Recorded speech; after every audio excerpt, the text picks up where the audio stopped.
Going to replace an ignition coil, spark plug wire, and the CDI box. So here's your CDI box behind this gold bracket. Here's your ignition coil. I can work that out of there without really loosening this even, because the foam is kind of wore out on it. But I will loosen this up to make putting the new one in easier. Taking that out. And then you have one wiring harness, another wiring harness, black wire going up to, I believe it's to your switch, brown wire going to the ignition coil, and this wire on my current CDI box is white with a blue stripe, but the replacement is blue. That threw me for a second until I realized there was a white wire with a blue stripe, and that was the only one that wasn't accounted for, so process of elimination. So I'll pretty much disconnect this thing right away, or a CDI box. You got, you know, the 2-pronger, a 3-pronger, or 3 connections, whatever you want to. And I'm doing it kind of finessing it out because the connectors, you know, you could pull one off the end of the wire. Or so those 2 are off. So the only thing connected still is the black wire and the white with blue stripe and the brown. And the white with blue stripe, or will be blue on the new one, that's connected to this terminal on the bottom of your ignition coil. Then we have to loosen that nut off, take off your browns.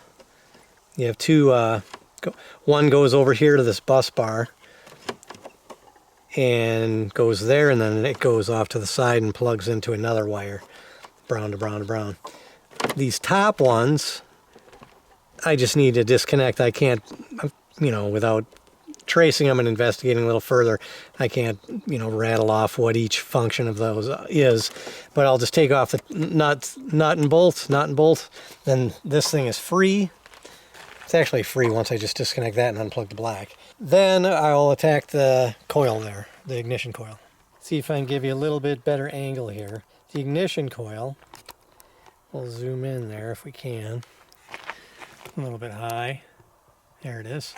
The ignition coil, if I pull all these wires out of the way, when you take this bolt out of the top to disconnect these 2, this is actually bolted to, you know, part of the 4-wheeler frame, I guess you would call it, frame or infrastructure, skeleton, whatever.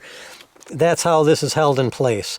Once you disconnect that, you know, take these wires off by removing these 2 bolts, then the wire feeds down through there and underneath your gas tank to your spark plug. And you just need to pull that and fish that out of there. And then reverse the process, obviously, to put it back together. All right, I don't know how well you can see that, but I took the bottom bolt out, and then this brown wire comes off, and then I reached in and unplugged the black wire, and now this is free. So that's your CDI box. The reason I'm replacing both is, well, first of all, they come as a set. When I ordered them, they offered both. But symptomatically, they can both cause the same kind of issues for you. And for me, it was running rough, and then all of a sudden, you know, it would start fine. I would drive for a bit, and it would start running really rough. You know, like, I don't know, maybe if you ever had a bad spark plug, cracked spark plug out there, just that really rough, and I made a little video of it. I'll pop it in here real quick.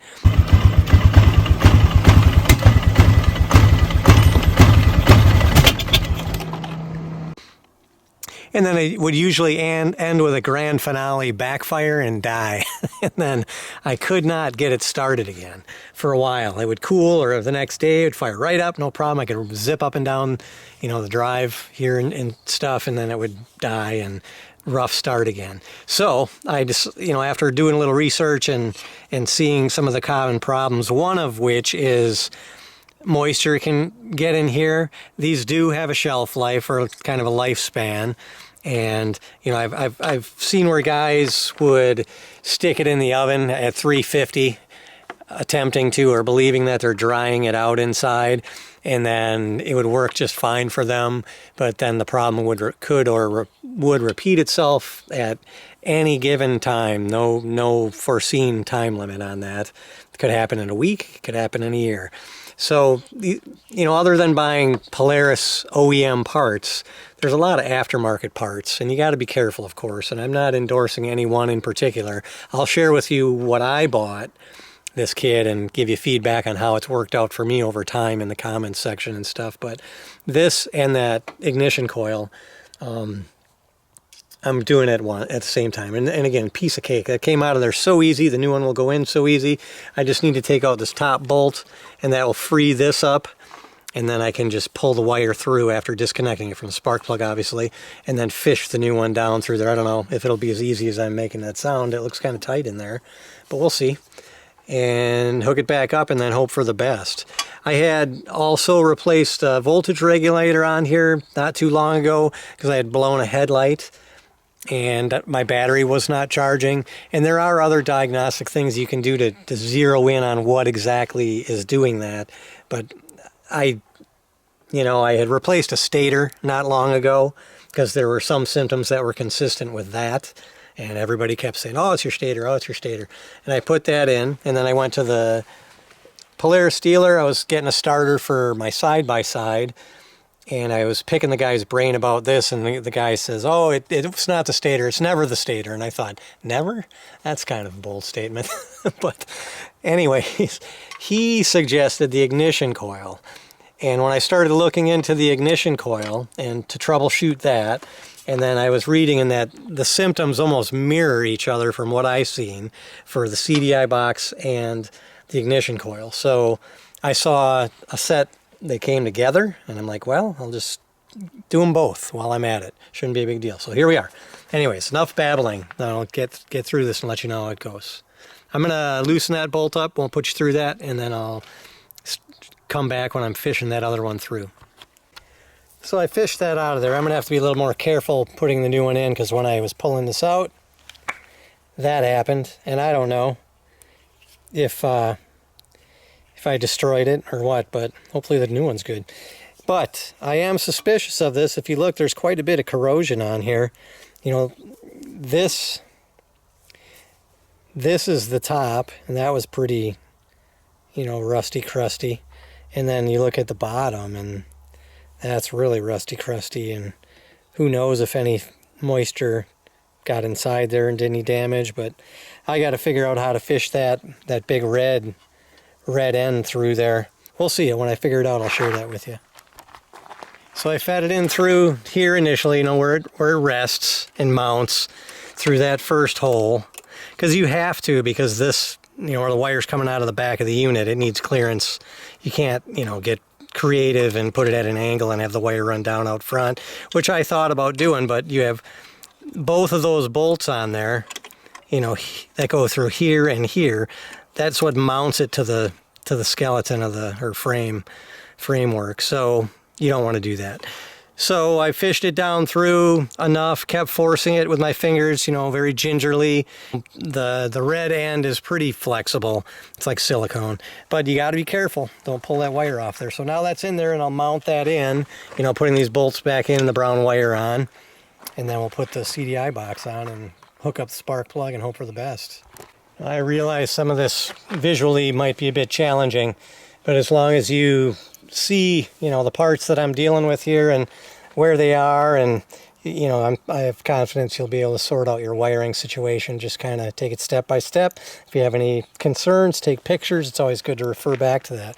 So I put the top bolt in, and this is now basically where it goes. There's a green wire that comes off the bottom.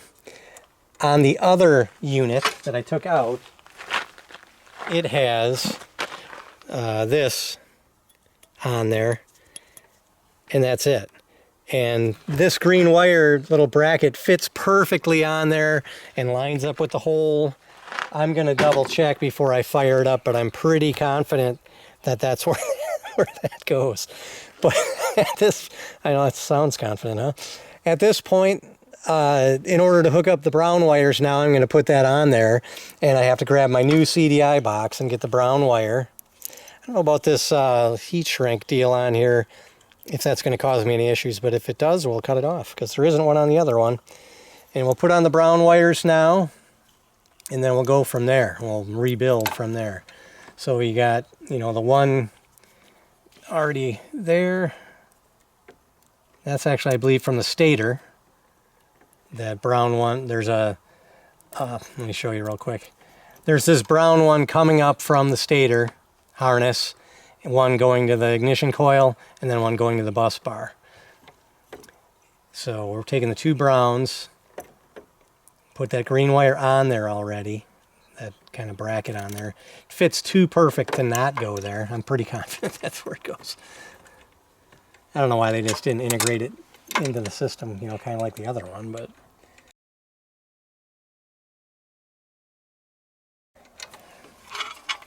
So I'll tighten that up, and then I'll hook up the other wires, and then we'll see what's what here. One thing I will share with you that I have run into with some of these aftermarket parts, I ran into the same issue with the voltage regulator, is the part that I took out versus the mating parts.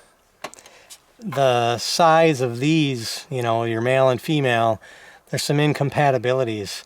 So sometimes you either got to make this one a little bigger or a little smaller, you know, the female, in order to accommodate the pin. Like this pin on this new CDI box, they're pretty small.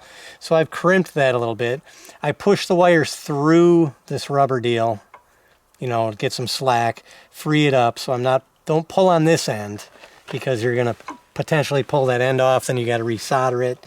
But I slid it through, and then I'm connecting them, and that's pretty good now, but I give it a little extra, you know, so I know it's going to stay and not vibrate apart when I'm driving. It's still a little loose, so I want to make that better.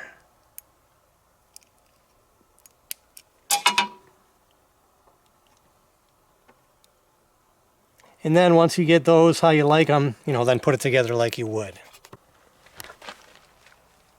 You know, as such. Feeding the wires back through there, you know, gently. Don't get too aggressive. And then once you get them lined up, you know, press them together how they're supposed to. Takes a little finesse. You know, pressing, and they're kind of sealed up how they should be. So that's that. All the wires are hooked up. The black one going there, the blue one going to the bottom of the ignition coil, the brown one going to that post, and then these two harnesses together. And just kind of put this where it wants to live right there. And this one's got a bigger foam block around it than the previous one did, which I guess is good. It'll be nice and tight. The other one was a little weathered and worn out and, you know, dried out, vibration, all these things. So we get that. It's actually a little bit looser than I would like it, but I will mess with that. Bend the bracket a little bit.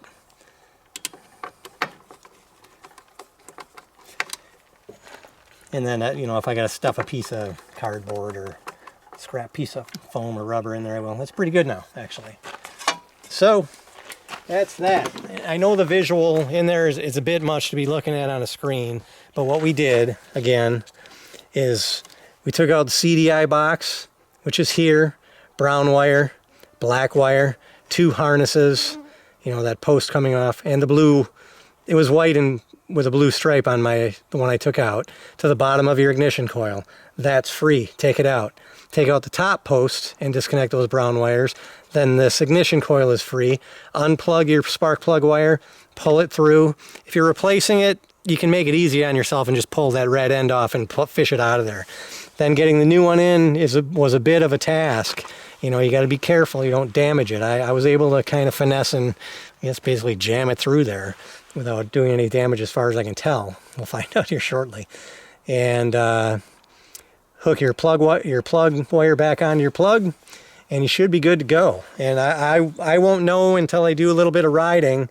I'll follow up, you know, in the comments if anybody's curious how it went, or if I ran into any problems, I will of course elaborate on those. But that's pretty much all there really is to it. And as far as what can cause that, like I said, the CDI box, they have a shelf life on them. You know, a lot of vibration, your commonly riding in wet conditions. And I believe the guy that I got this from, I think I've mentioned in previous videos, I think he just let it sit outside. So there's been issues over time, nothing I can't live with and nothing I wasn't anticipating. So all these little things, you know, there is troubleshooting you can do to narrow it down to one of the specifics, but I just kind of got in the mindset that, you know, I'm going to probably replace this and then that's going to go and so on and so forth. So I did the stator, I did the CDI box, or the stator and the voltage regulator at the same time. Then I did just the ignition coil and the CDI box. And when I did the stator, it actually came with an ignition coil, which is backed by your battery. So I did that as well. So I feel like I've gone through it quite a bit, other than if there's faulty wires or connections elsewhere that I'm not aware of yet. But overall, this thing should be good to go. All right, so before I put the front rack and cover back on, let's see if it fires up here. A couple of good things, a couple of challenging things. With the wiring, as I showed you with the connections, those need a little finesse. The spark plug wire, I was really questioning if it was seating properly. It just didn't feel the same as the other one. The other one seemed to stick in there tighter, and when you pull it out, it was kind of a sound, you know, like as you pulled it out. This one, it didn't feel like it was locking onto the top of the plug, but I pulled it out and put another plug in it to see how it felt, and it seemed to be fine. So, and that wire, that spark plug wire was probably an inch or two longer than the one I took out. So that's to your advantage if, you know, you're having trouble routing it exactly the same way you routed the other one.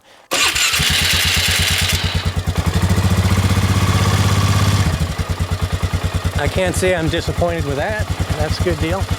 So I'll take it for a ride, see how it does, and don't anticipate any problems. I don't know what else I could replace on there at this point or throw at it. Should be good to go. So anyways, good luck. Thanks for watching.